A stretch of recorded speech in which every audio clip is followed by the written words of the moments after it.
All right, here we go. I think.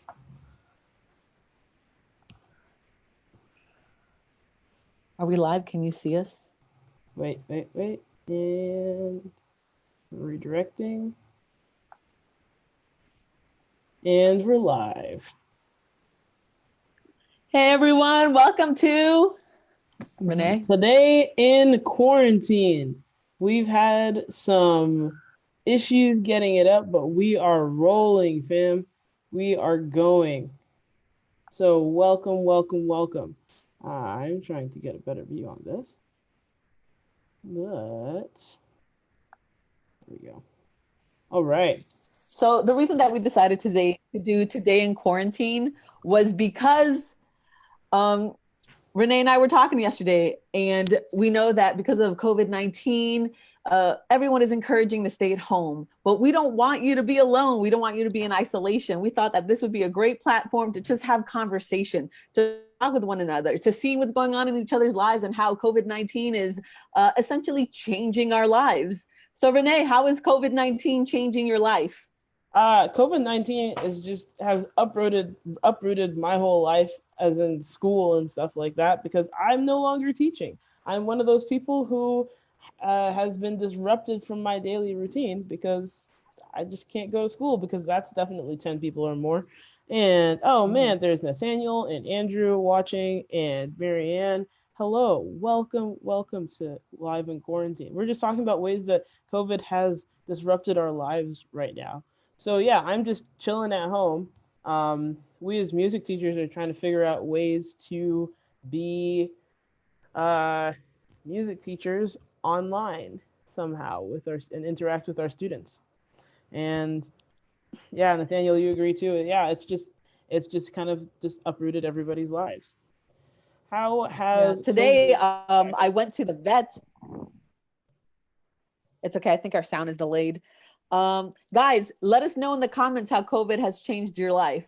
How COVID has changed my life is that now I have to pastor from my bedroom. And at first we didn't know, well, how is that going to do? But actually it's been working pretty well. I do Bible studies via Zoom. I do mentoring sessions via Zoom. I do a lot of things via Facebook Live, not Facebook Live, Facebook chat. So we're still moving, people. We're still moving forward. I think one of the I think everyone has been impacted by the TP, uh, by toilet paper being gone from the shelves. Right? Uh, I I just still can't find toilet paper anywhere. I just went to Target today, and yeah, that's like it's pretty bare. So that's kind of awkward. Um, and our neighbor, like when we got back, our neighbor was like, "Hey, do you guys have toilet paper?" And we're like, "Haha, we do," because we kind of stocked up just a little bit, not like major, but we were like, I guess we should probably get some. Yeah, it's pretty crazy. I was actually reading today that Nebraska has 19 confirmed cases of COVID-19, and Lincoln has confirmed their first COVID case today. So I mean, I'm not gonna beat a dead horse, but I am actually. So I take that back. I'm lying. Stay home, wash your hands, don't talk to people if you absolutely can. I'm not immune compromised, but I have asthma. And let me tell you, my husband just bought me the sweetest gift on earth. Do you want to know what it is? What is it? It's Tell not, me. it's not flowers. It's Hi, not, Teresa. Hi, Kristen. it's not even, um, what is it? An investment property. He bought me a nebulizer so that I won't die. Because one of the things that they say that the medical field is really worrying about, they're worrying that they're going to run out of resources. They're going to run out of ventilators. So he bought me my own stay-at-home ventilator. All I need now is the medicine. But you know what? There's no doctor who's willing to see me to give me the medicine. So if you have doctor friends who's willing to write me a nebulizer prescription, that would be dope. Drop their name in the comments below because that's Please. necessary. That is necessary. Oh man, so we've got Teresa and Kristen who are watching, and I think Dan Klein was watching too. So hello everybody, welcome to live today in quarantine. Um, yeah. So in all of this, like, what's the craziest thing you've done today, um, in quarantine? Let me tell you about the craziest thing that we did today. I actually regret doing it. You know, in preparation for going live streaming tomorrow with the church, I had to meet with Pastor Harold. I had to meet with the AV team. And there was only about 6 or 7 of us in the room, but let me tell you, the nerves were up. We are like, stay away from each other. Don't come close. You know, but we were doing it all in love. So, but I mean, we were essentially just rude, but we were rude because we were being cautious, but not rude like we hate each other. But yeah, I think that was the craziest thing I did. The second craziest thing I did was go to the vet. um I took my dog first to go to the vet because he hurt his paw, and the veterinary place wouldn't let me inside. They actually wouldn't even unlock the door. I was just like banging on the glass trying to talk to this person through the glass, and she eventually came around, stood 20 feet away, and said, okay, we're coming, just leave your dog in the car, we will come get your dog from the car. So they came, got the dog from the car. I sat in my car, looking through Instagram. Then they came back, dropped my dog off. I gave them money. They went inside, came back to my car and gave me change. It was essentially like a shakes and fries place from the 1960s and 70s, except it was the veterinarian. So that was pretty dope. That's intense. That's a lot. Um, yeah.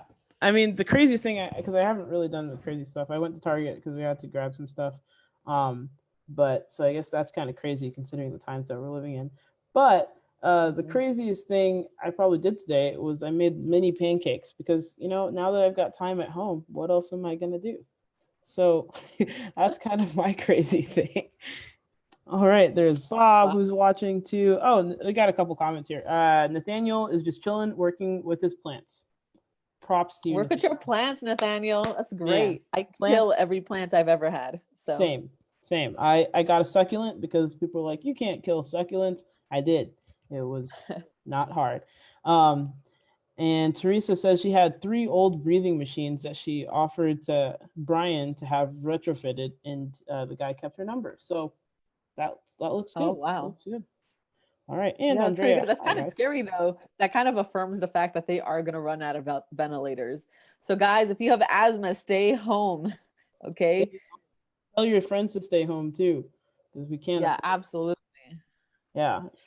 Just considering. So, in all this time. Yeah. In all this time of bad news, what's some good news coming out? We are constantly bombarded.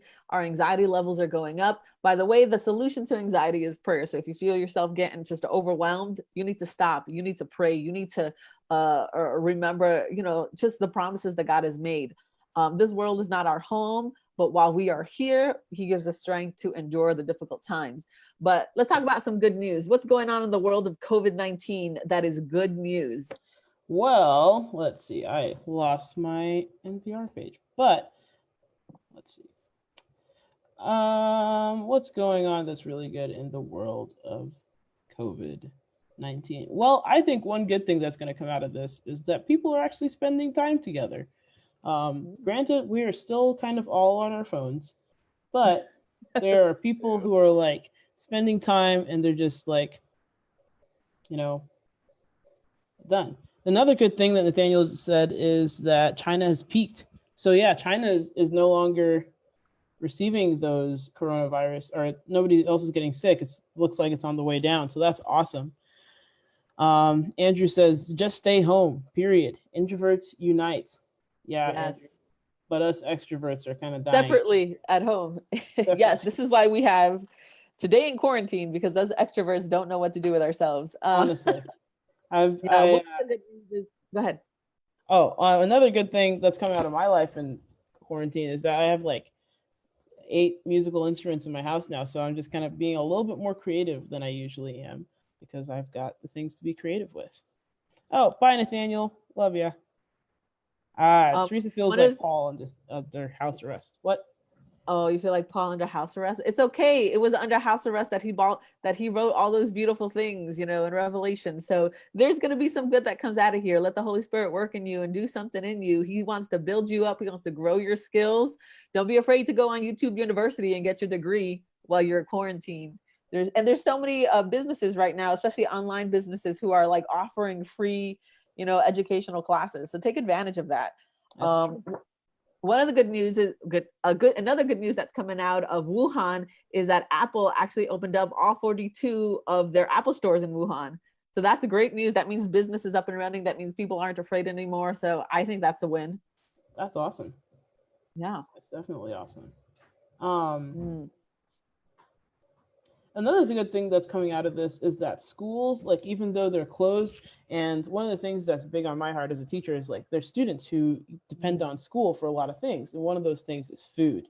And I think it's just awesome how businesses and schools around the country have stepped up to feed their students in this time, kind of risking their lives, but to help other Yes. people. And that's just awesome to me. LPS is doing where you can pick up just about a week's worth of food every week and uh, just join and each student can pick about a week's worth of food for their breakfast and lunch um, every Thursday or Tuesday, I think it is, which is, I think, just completely awesome. Yeah, it's actually really amazing how many like what's it, Mark Cuban?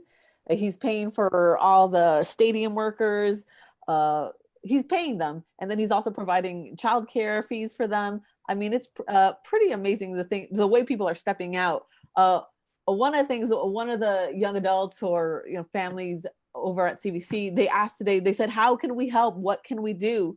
Well, the first ways I want to say is stay home. That's a big way that you can help. Doctors across America are asking you to stay home. They're saying, please help us by staying home and washing your hands and not, connecting the way that you used to. But another way that you can help, if you are able and to abide by the social norms right now, which is distancing and washing your hands, and is food delivery. Not Matt Talbot, but Tabitha Meals on Wheels is still accepting volunteers to help deliver food to those in need, to those who can't get out, even if it's just dropping it in front of their porch. So if you're interested in volunteering, go to Tabitha. We'll put the link under this video. But if you want to do something because you have time, because you're not studying the way that you should the way that you should, there's opportunities to help. Reach out to your neighbors, write them a letter, say, how can I help you? And there is a lot of people who are sad and who are just kind of overwhelmed with anxiety. I want you to consider this, that both Christians and non-Christians are experiencing COVID-19, but it's our perspective that changes how we're handling our responses. So I pray that today your response would be led and fueled by faith and in God's promises. So reach out to your neighbor, give them a word of encouragement. Let me tell you, this is the new Christmas for Christians. People's hearts are open. They want relief. They want comfort. And you have the comfort. You're the light of this world. You're the salt. And they're looking for some salt. So they need you. It's true. Salt is out in the supermarket, so you got to be the salt. You got to be the salt. Mm-hmm, absolutely. One other thing that Andrew just put in there that said that to go off of good things that are going on in the world right now, Spectrum is giving internet to students who didn't have it or can't afford it, and that is just awesome. So we commend all those people and businesses who are really stepping up, and we encourage you to do the same. And maybe it's not at the level of Spectrum giving everybody internet, but maybe you can reach out to your neighbor and ask them if they need something. And maybe if you're more able-bodied, you can go out there and buy some groceries for somebody who may need them. So go be the salt. Absolutely. All right. We are running on like 14 minutes, so we're going to stop here and stop now. But this has been awesome. We hope to see you again tomorrow in quarantine. Yeah. So, absolutely.